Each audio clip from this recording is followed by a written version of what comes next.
இப்போது anti கிரைஸ்டுடைய spirit, அந்த சுபாவம் யார் யார் கூடலாம் வச்சு நம்ம பார்க்குறோமோ அவங்க எல்லாமே அந்த ஆன்டி கிரைஸ்டோட ஸ்பிரிட்லான நடத்தப்படுறாங்கன்னு அர்த்தம். ஆனால் முழுவதுமாக அந்த ஆன்டி கிரைஸ்ட் ஸ்பிரிட்லேயே ஒருத்தன் இருப்பான், அதுலேயே உருவாகினவனாக இருப்பான், அவன்தான் ஆன்டி கிரைஸ்ட். இப்போ நமக்கும் இயேசுக்கும் உள்ள வித்தியாசம், நம்ம எல்லாம் பரிசுத்தாவியை பெற்றிருக்கிறோம், ஆனால் அவர் பரிசுத்தாவிலேயே பிறந்தவர். சார் முதல்ல இந்த அந்தி கிறிஸ்துவனுடைய இது ஸ்பிரிட்டுன்னு பார்த்தோம். இப்போ இந்த அந்தி கிறிஸ்துவனுடைய ஸ்பிரிட் அதோடைய சுபாவம், அதனுடைய சுபாவம் என்ன, அந்தி கிறிஸ்து ஆவியினுடைய சுபாவம் என்ன அப்படின்னு நீங்கள் எடுத்துக்கொண்டீங்கன்னா 2 தெசலோனிக்கேயர் 2ஆம் அதிகாரம் 4ஆம் வசனத்திலிருந்து 9வது வசனம் வரைக்கும் அவனை பற்றி சொல்லப்பட்டிருக்கு, அந்த ஸ்பிரிட்டை பற்றி. முதலாவது, அந்த ஸ்பிரிட் எதிர்த்து நிற்கிறவனாயும் தேவன் எனப்படுவது எதுவோ ஆராதிக்கப்படுவது எதுவோ அவை எல்லாவற்றுக்கும் மேலாக தன்னை உயர்த்துகிறவனாயும் தேவனுடைய ஆலயத்தில் தேவன் போல உட்கார்ந்து தன்னைத்தான் தேவன் என்று காண்பிக்கிறவனாயும் இருப்பான் அப்படின்னு இருக்கு. இப்போ அந்த ஆன்டி கிரைஸ்டோடைய ஸ்பிரிட்டோடைய சுபாவத்தை தான் பார்க்குறோம். ஃபர்ஸ்ட் அந்த ஸ்பிரிட்டோடைய சுபாவம் என்ன, அவன் எதிர்த்து நிற்கிறவனாக இருப்பான். இந்த எதிர்த்து நிற்கிற சுபாவம் எங்கே ஆரம்பிக்குது அப்படின்னு பார்த்தீங்கன்னு சொன்னால், நமக்கு தெரிஞ்சிருக்கிறபடி வேதத்தில் ஃபஸ்ட்டு எதிர்த்து நிற்கிற ஸ்பிரிட் யார் அப்படின்னு கேட்டிங்கன்னு சொன்னால் காயினுடைய ஸ்பிரிட். காயின் ஆபேல் நம்ம எல்லாருக்கும் தெரியும். காயின் ஆபேல் ஸ்பிரிட்டில் அந்த காயினுடைய ஸ்பிரிட்டு எப்படி இருக்கு. அதுக்கப்புறம் நமக்கு பார்க்கிறோம் நிம்ரோத் கர்த்தருக்கு முன்பாக பலத்த வேட்டைக்காரனாக இருந்தான் அப்படின்னு சொல்லி நம்ம பார்க்குறோம்.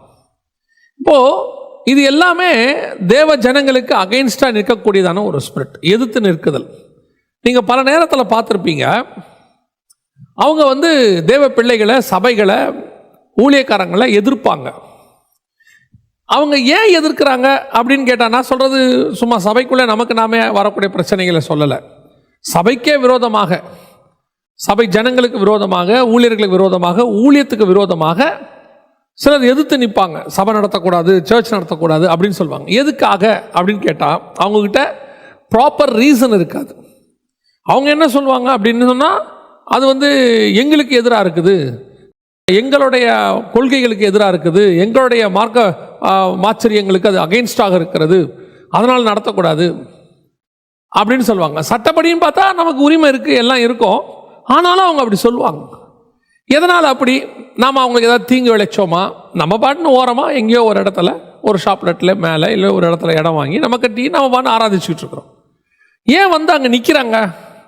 இங்கே நீங்கள் ஆராதிக்கக்கூடாது, இங்கே கடவுளை பற்றி பேசக்கூடாது ஏன் சொல்கிறாங்க? அது ஆன்டி கிறிஸ்துடைய ஸ்பிரிட். அந்த ஸ்பிரிட் அப்படி தான் கிரியை செய்யும்.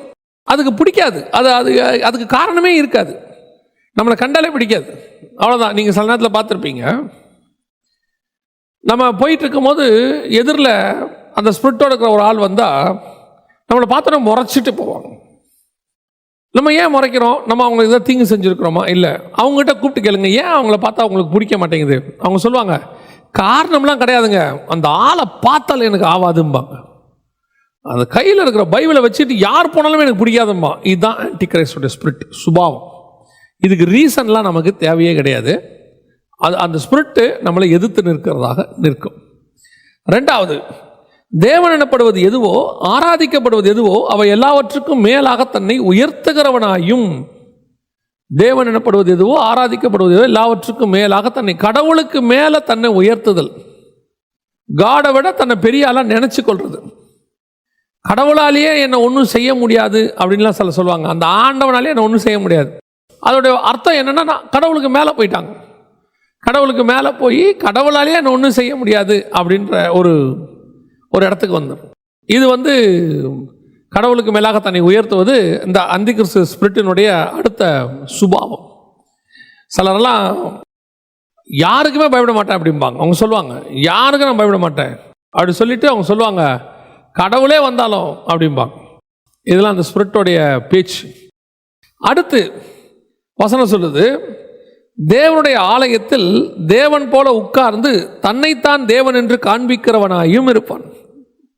சர்ச்சிலேயோ அல்லது ஆலயத்திலேயோ உட்கார்ந்து ஒரு மனுஷன் தன்னை தேவன் என்று காண்பிக்கிறது, இது இருக்கிறதுலே கொடுமை. நிறைய பேருக்கு இப்படி ஒரு ஸ்பிரிட் இருக்குமா? ஒரு மனுஷன் தன்னை கடவுள் போல காண்பிக்கிறதுல மனுஷனுக்கு இருக்குமா அப்படின்னா, நான் சொல்லுவேன், சாதாரணமாக அப்படி யாராவது உங்களை பண்ணா உங்களுக்கு ஒரு பதபதப்பு வரும் இயற்கையா. இந்த இருதயத்துக்குள்ள இந்த ஆத்மாவுக்கு நிறைய சுபாவங்கள் உண்டு. உங்களுக்கு நமக்கே தெரியாது, அதுக்கு நிறைய சுபாவம் இருக்கு.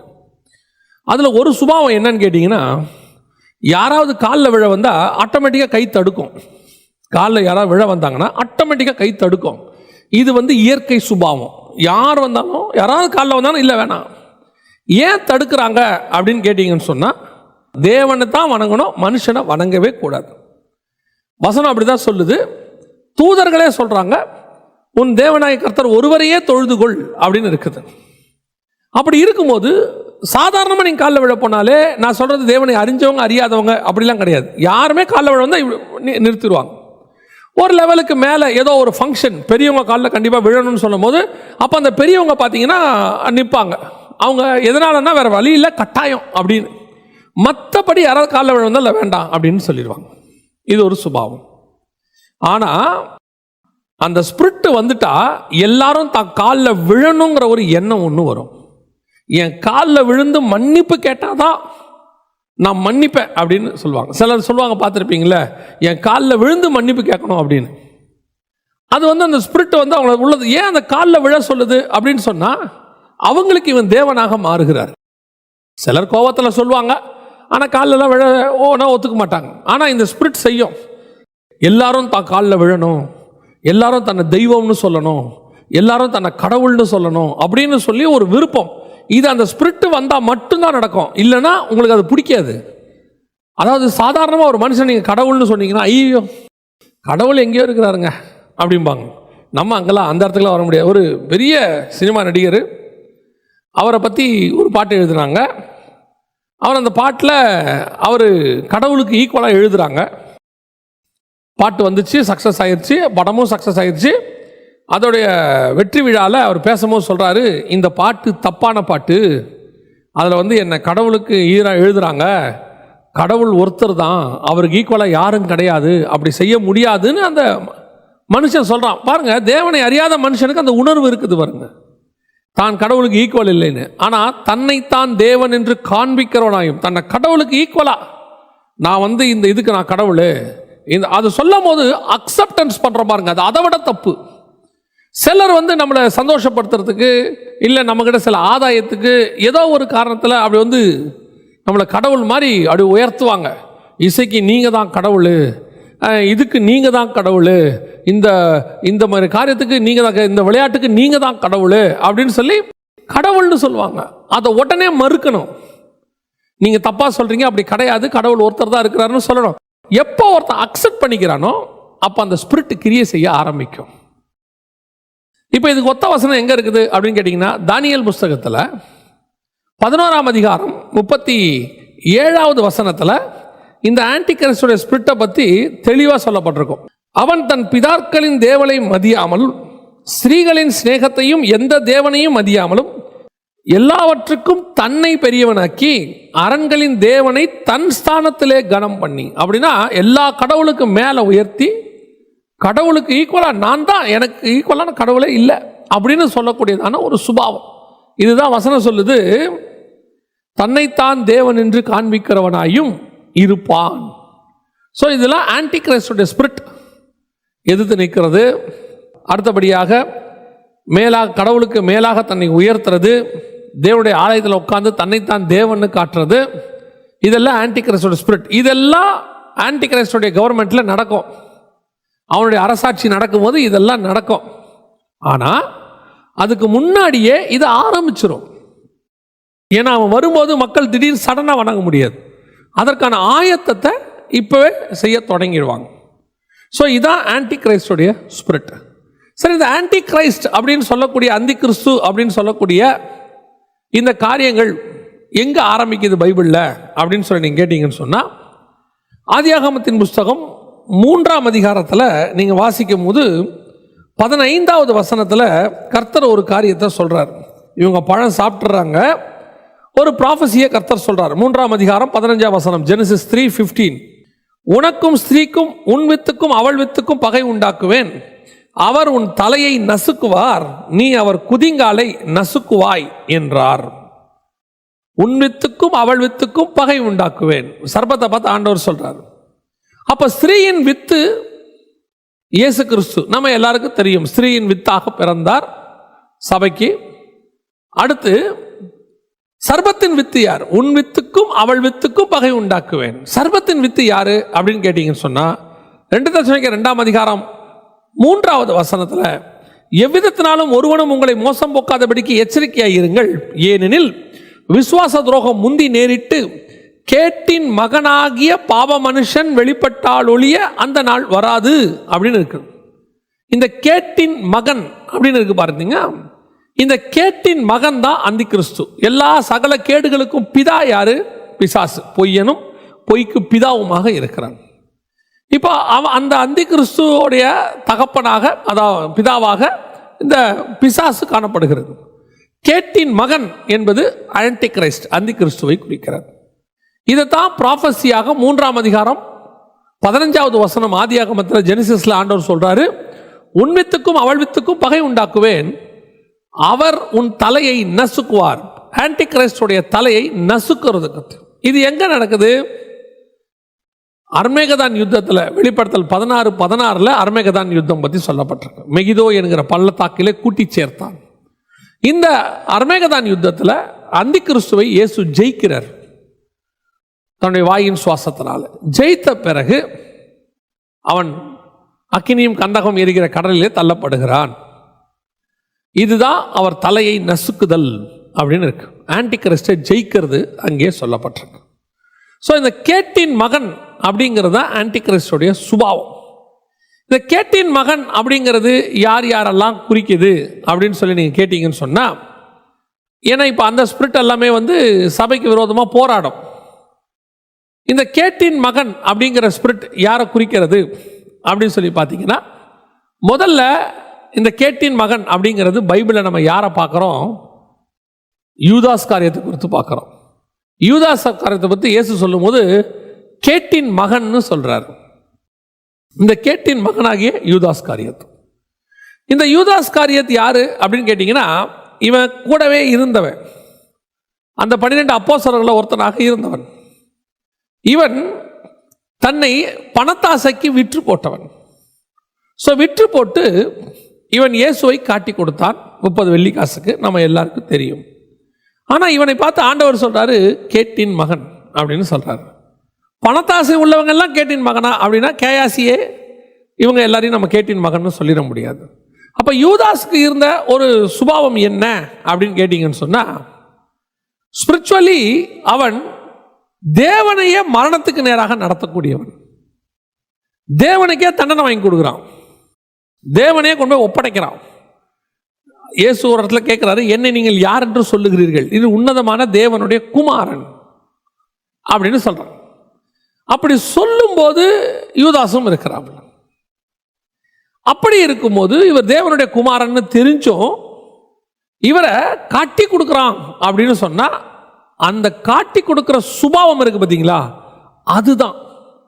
எப்படி சொல்றீங்க, எந்த விதத்தை வச்சு நீங்க சொல்றீங்க அப்படின்னு கேட்டா, கடைசி காலத்தில் சில ஆன்டி கிரைஸ்ட் ஸ்பிரிட்டோட வருவாங்க, சபைக்கு விரோதமாக வருவாங்க அப்படின்னு இருக்கு. அதுக்கும் யூதாஸ் ஸ்பிரிட்டுக்கும் என்ன சம்பந்தம் சொல்றேன். 1 யோவான் 2ஆம் அதிகாரம் 22வது வசனம் 23வது வசனத்தை நான் வாசிக்கிறேன். இயேசுவை கிறிஸ்து அல்ல என்று மறுதலிக்கிறவனே அல்லாமல் வேற யார் பொய்யன்? பிதாவையும் குமாரனையும் மறுதலிக்கிறவனே அந்தி கிறிஸ்து அப்படின்னு இருக்கு. பிதாவையும் குமாரனையும் மறுதலிக்கிறவனே அந்தி கிறிஸ்து. இயேசுவை கிறிஸ்துவே அல்ல என்று மறுதலிக்கிறவனே அல்லாமல் வேற யார் பொய்யன்? Very simple. என்ன சொல்லுது? இயேசுவை கிறிஸ்துனா அபிஷேகம் பண்ணப்பட்டவர், தேவனுடைய குமாரன், அபிஷேகம் பண்ணப்பட்டவர். இவரை தேவன் என்று ஒத்துக்கொள்ளாதவங்கன்னு வச்சுக்கலாமே, ஈஸியாக உங்களுக்கு புரிஞ்சுக்கிறதுக்காக சொல்றேன். இயேசுவை தேவன் இல்லை என்று மறுதலிக்கிறவனே பொய்யன், அவரே ஆன்டி கிரைஸ்ட் ஸ்பிரிட். இன்னைக்கு கடைசி காலத்தில் சபைக்கு விரோதமாக வரக்கூடிய உபதேசங்களில் மிக முக்கியமானது ஒன்று என்ன அப்படின்னு கேட்டிங்கன்னா, இயேசு நல்ல மனிதர் அப்படின்னு சொல்லுவாங்க. இன்னும் கொஞ்சம் பேர் என்ன சொல்லுவாங்க, அவர் தேவனுடைய குமாரன் கூட நாங்கள் ஒத்துக்கிறோம், ஆனால் அவர் கடவுள் கிடையாது. வசனம் தெளிவாக சொல்லுது, அவர் தம்முடைய ஒரே பேரான குமாரனை தந்தருளி அப்படின்னு இருக்கு. எபிரேயர் நிருபத்தை வாசிச்சு பாருங்க, அங்கே எவ்வளோ அழகாக ஒரு காரியத்தை அவர் சொல்றாரு பாருங்க. 1ஆம் அதிகாரம் 4வது வசனம், இவர் தேவ தூதரை பார்க்கிலும் எவ்வளவு விசேஷித்த நாமத்தை சுதந்திரித்துக் கொண்டாரோ அவ்வளவு அதிகமாக அவர்களிலும் மேன்மை உள்ளவர்.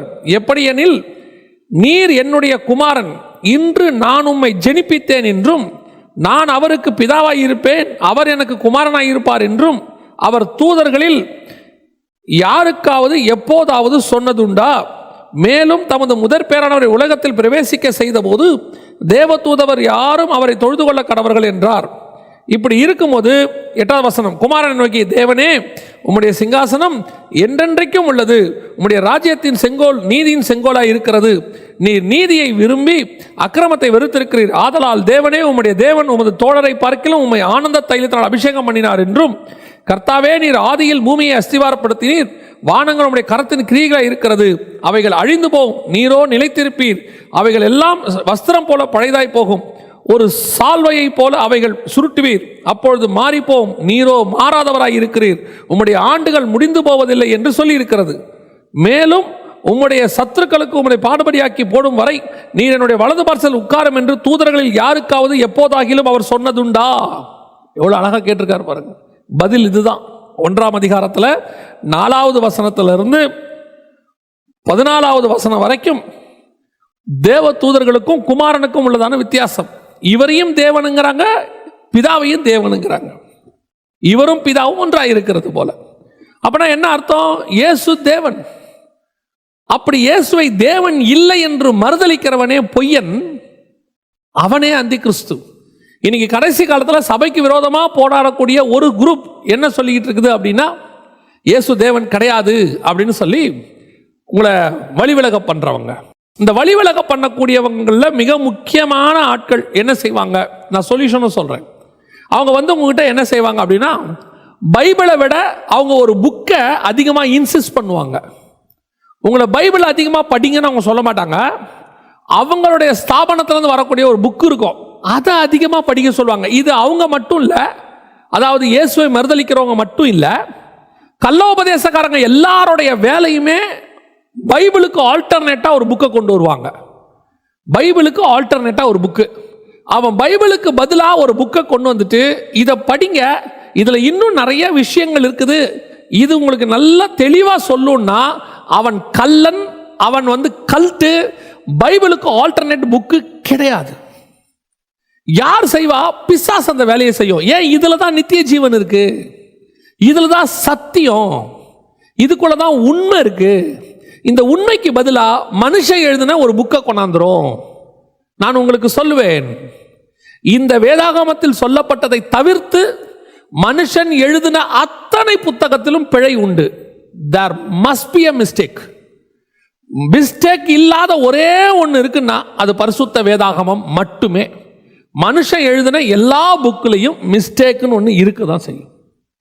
அதனால தான் இதுக்கு ஆல்டர்னேட் கிடையவே கிடையாது.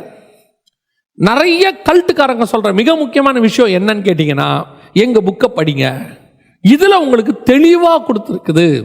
அது யார் வேணா இருக்கட்டும், இயேசுவை மறுதலிக்கக்கூடியதான, இயேசுவை தேவனில்லை என்று சொல்லக்கூடியதான யெகோவா சாட்சிகளாக இருக்கட்டும், அல்லது பைபிள் ஸ்டூடெண்ட்ஸ் சொல்லுவாங்க அவங்களாக இருக்கட்டும், இல்லைனா இன்னும் நிறைய பேர் இருக்கிறாங்க. நான் இதெல்லாம் ஒரு 1-2 சாம்பிளுக்கு சொல்றேன்.